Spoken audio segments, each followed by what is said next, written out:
సంవత్సరాల తరబడి ఎన్ని మందులు వాడినా మీ మోకాల నొప్పులు తగ్గట్లేదా? ప్రాణ పెయిన్ క్లినిక్ లో అత్యాధునిక చికిత్స. ప్రస్తుతం మనతో పాటు ఉన్నారు కసిరెడ్డి భాస్కర్ రెడ్డి గారు. ఇప్పుడు ఏదైతే సెన్సేషన్ క్రియేట్ అయిందో ఎన్ కన్వెన్షన్ ఇష్యూలో ముందుగా స్టెప్ వేసింది ఆయనే. అది FTL బఫర్ జోన్లో ఉన్నటువంటి ఇల్లీగల్ కన్స్ట్రక్షన్ అంటూ ఆయన్నే ముందు హైడ్రా దృష్టికి తీసుకొచ్చినటువంటి పరిస్థితి. ఒక్కసారి ఎంతో మాట్లాడదాం. ఎన్ కన్వెన్షన్ కూల్చివేత తర్వాత అలాగే హైకోర్టు కూడా దానికి ఆపేయండి అంటూ మధ్యంతర ఉత్తర్వులు ఇచ్చింది, స్టే కూడా. చూద్దాం ఇప్పుడు ఆయన ఏం చెప్తారు. నమస్తే అండి. నమస్కారం. భాస్కర్ రెడ్డి గారు, ఎప్పుడు కంప్లైంట్ చేశారు మీరు? చెరువుల్ని కాపాడే వాళ్ళలో మీరు కూడా ఏమన్నా ఉన్నారా? సోల్ అని ఒక ఆర్గనైజేషన్ ఉంది, మనందరికీ తెలుసు, సేవ్ అవర్ అర్బన్ లేక్స్ అని. అందులో భాగంగా చేశారా, లేకపోతే మీరు పర్సనల్గా చాలా వాటిని నేను విన్నాను మీ గురించి, చాలా చోట్ల పబ్లిక్కి అవసరమైన ఇష్యూస్లో మీరు ఇన్వాల్వ్ అవుతారని, పార్కులు కాపాడడము, తర్వాత ప్రభుత్వ స్థలాలు కాపాడడము, ఇలాంటి వాటిల్లో మీరు చేస్తూ ఉంటారని విన్నాను నేను. మేము ఒక 25 సంవత్సరాల నుంచి anti corruption, lakes protection, government lands protection, నాలాలు, కుంటలు, గొలుసుకట్టు చెరువుల మీద మేము పోరాటాలు చేస్తూనే ఉన్నాం. అంతకుముందు చందానగర్ జాయింట్ కౌన్సిల్ పేరుతోటి అనేక పోరాటాలు చేసినాం. దాని తర్వాత జనం కోసం 2010లో ఏర్పడ్డ తర్వాత 2010 నుంచి నేటి వరకు ఈ ఎన్కన్వెన్షన్తో సహా దాదాపు ఒక 40 కేసులు లోకాయుక్తలో ఫైల్ చేయడం జరిగింది. మెమరబుల్ జడ్జిమెంట్ హైకోర్టు నుంచి మేము తీసుకున్నాం. తర్వాత NGT నుంచి కూడా మేము ఈ పార్కుల ప్రొటెక్షన్ గురించి కూడా జడ్జిమెంట్లు తీసుకున్నవి ఉన్నాయి. దాంట్లో అనేక మెమరబుల్ జడ్జిమెంట్స్ ఉన్నాయి. అయితే 2010లో మేము ఈ government lands protection, lake protection issues తీసుకున్న తర్వాత మేము రిప్రజెంటేషన్స్ ఇస్తూ పోతూ ఉంటే అధికారుల్లో చలనం లేదు. 2012 వరకు మా జనం కోసం అనేది అప్పటికే మెమరబుల్ ఆర్డర్స్ తీసుకోవడం జరిగింది. 2012లో మేమిచ్చే ఫిర్యాదులను చూసి అప్పుడున్న శేషాద్రి గారు కలెక్టర్, ఇప్పుడు CMOలో ఉన్నారు, వారు మన తెలంగాణ CMOలో ఉన్నారు, గతంలో PMOలో ఉండే, అంతకుముందు రంగారెడ్డి కలెక్టర్గా ఉన్నారు వారు. ఆ టైంలో మా జనం కోసంకు ఒక అప్రిషియేషన్ లెటర్ ఇచ్చిపోయినారు. మీరు లేక్స్, గవర్నమెంట్ ల్యాండ్ ప్రొటెక్షన్లో చాలా చక్కని ముందు చూపు చూసి మంచి ఫిర్యాదులు చేస్తున్నారు, మీరు ప్రొటెక్షన్, పబ్లిక్ ప్రాపర్టీలను ప్రొటెక్షన్ చేస్తున్నారు, మీరు ఇదే విధంగా కొనసాగించండి అని ఒక అప్రిషియేషన్ లెటర్ మాకు ఇస్తూ ఆయన PMOలోకి వెళ్ళిపోయాడు. తమ్మిడికుంట ఈ ఇష్యూ గురించి చెప్పండి ఒక్కసారి. తమ్మిడికుంట విషయానికి వస్తే 2012లో మేము లోకాయుక్తకు ఫిర్యాదు చేయడం జరిగింది జనం కోసం. మేము ఇచ్చిన ఫిర్యాదులల్లా తప్పని పరిస్థితులలో ఇరిగేషన్ అధికారి, north tanks division EE, Tammidikunta చెరువు కాంపౌండ్ వాల్, చెరువు ఎన్కన్వెన్షన్ చెరువు కాంపౌండ్ వాల్ తమ్మిడికుంటలో ఉన్నదని ఒక్క లైన్ మాకు ఇస్తే అది బేస్ చేసుకొని లోకాయుక్తలో 2012లో మేము ఫిర్యాదు చేస్తే లోకాయుక్త స్వీకరించి అందరు అధికారులకు ఆదేశాలు ఇచ్చింది. అప్పుడు దీని విషయంలో సమగ్ర విచారణ జరిపి రిపోర్ట్ సబ్మిట్ చేయమంటే లోకాయుక్తను కూడా ఎవరు పట్టించుకోలేదు 2012లో. 2013లో మా రిప్రజెంటేషన్స్కు, మా RTIలకు తహసీల్దార్ షేర్లింగంపల్లి 2 RTI కాపీలు ఇచ్చాడు మాకు. ఆ RTI కాపీలు ఏంటి అంటే, ఒకటేమో తమ్మిడికుంట చెరువు 29 ఎకరాల 24 గుంటలు ఉందని ఒక రిపోర్టు RTIలో FTL, ఇంకొక రిపోర్టు 21 ఎకరాలు ఉన్నదని 2 రిపోర్ట్లు మాకు FTL మ్యాప్లు ఇచ్చారు 2013లో.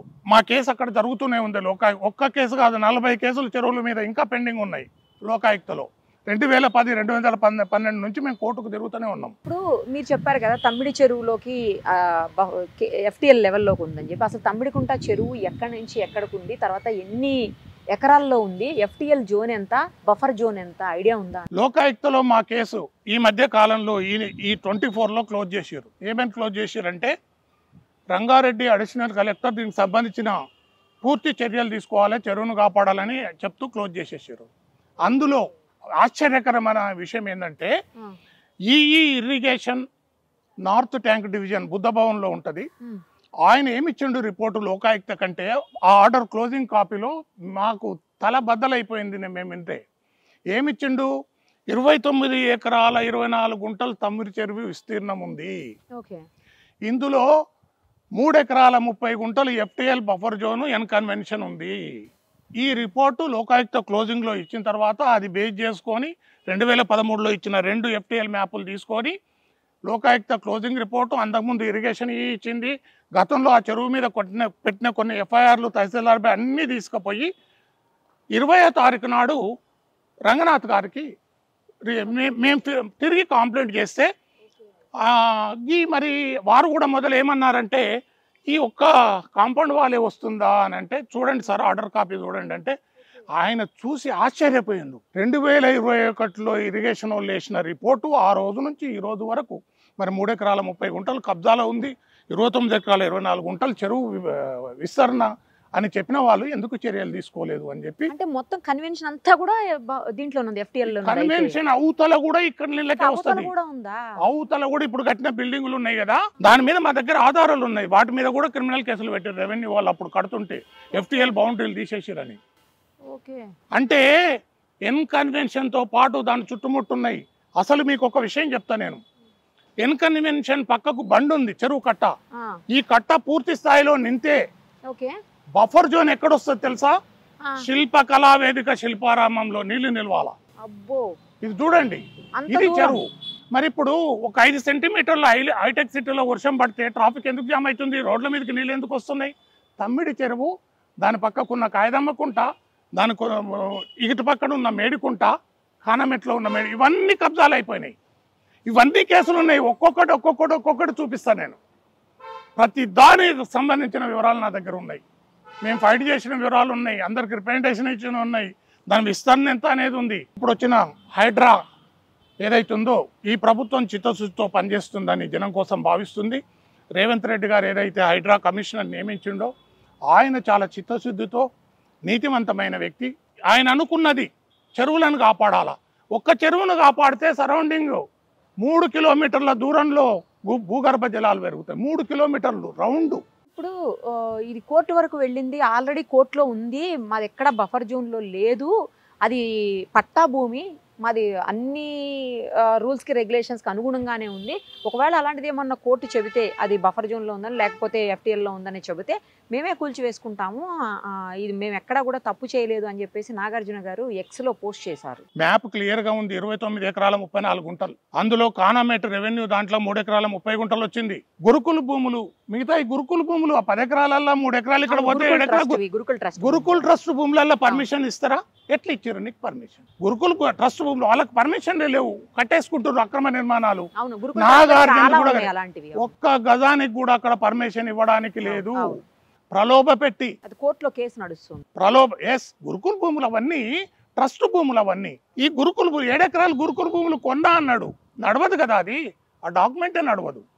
గురుకుల భూములలో పర్మిషనే లేదు కదా. 7 ఎకరాలు గురుకుల భూములు, 3 ఎకరాలు 3.5 ఎకరాలు 4 ఎకరాలు ఖానామెట్ చెరువు. ఖానామెట్ రెవెన్యూలో వచ్చిన తమ్మిడికుంట చెరువు. ఎట్లా పర్మిషన్ వస్తుంది దానికి? ఏ విధంగా వస్తుంది? మరి ఇప్పుడు హైకోర్టు కూడా మీకు ఇస్తుంది, ఎవరికైనా స్టే ఇస్తుంది. డాక్యుమెంట్ తీసుకుపోయి పెట్టిన తర్వాత స్టే ఇస్తుంది. తర్వాత అన్ని వాదోపవాదనలు జరిగిన తర్వాత మంచేది చెడేది వీళ్ళు కూడా చూపుతారు. డాక్యుమెంట్ ఏంది పరిస్థితి ఏంది చూపిన తర్వాత హైకోర్టు సరైన నిర్ణయం తీసుకుంటుంది. న్యాయస్థానం మీద మనకు అందరికీ నమ్మకాలు ఉన్నాయి. హైకోర్టు సుప్రీంకోర్టు మెమరబుల్ ఆర్డర్స్ ఉన్నాయి గతంలోనే. ఈరోజు హైకోర్టు ఒక డాక్యుమెంట్ చూసి చేయమన్నది, కానీ అది మొత్తం చెరువు కనిపిస్తుంది కాబట్టి చేసింది హైడ్రాది ఏ మాత్రం ఇక్కడ తప్పులేదు. రంగనాథ్ గారికి అందరం అండగా నిలబడాలా, చెరువులను కాపాడాలి, ప్రభుత్వ భూములను కాపాడాలి. ఇలాంటి సెన్సేషన్ చేస్తేనే చెరువులు ప్రభుత్వ భూములు కబ్జా చేసే కొడుకులకు పడాలా. ఇంతకంటే ఎక్కువ చెప్పాల్సిన అవసరం లేదు. మీ మీడియా కూడా చాలా చక్కని పాత్ర పోషిస్తుంది. గత 4 రోజుల నుంచి 15 ఏళ్ళ నుంచి మాకు ఇట్లా సహకరించనుంటే 100 చెరువులను మేము కాపాడేవాళ్ళం. ఎన్ని ఉన్నాయండి ఇప్పుడు? 200 చెరువులే ఉన్నాయి అంట కదా. 500 చెరువులకి 300 చెరువులు పోయాయి అని చెప్తున్నారు ఇందాక సోల్ వాళ్ళు. ఇప్పుడు నేను సోల్లో సభ్యుని. అదే సోల్లో ముందరము దుబ్నా తోటి, తర్వాత జస్విన్ గారితోటి, మా రాజకుమారు మా జనం కోసం ప్రధాన కార్యదర్శిగా ఉండి అందరం కలిసే పనిచేసినాం.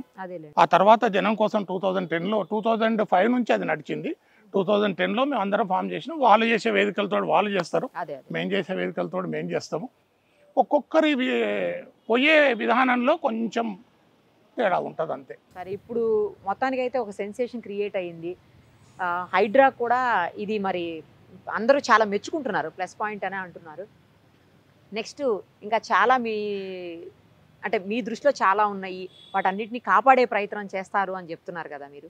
నెక్స్ట్ ఏంటి చెప్పండి. నేను ఒక 40 కేసులు లోకాయుక్తలో ఫైల్ చేశాను. మా జనం కోసం ఫైల్ చేసినందుకే హైదరాబాద్ చెరువులకు ఈ ఫెన్సింగ్ FTL గుర్తింపు అనేది లోకాయుక్త ఆదేశాలతో మా కేసు ద్వారానే వచ్చింది. ఓకే.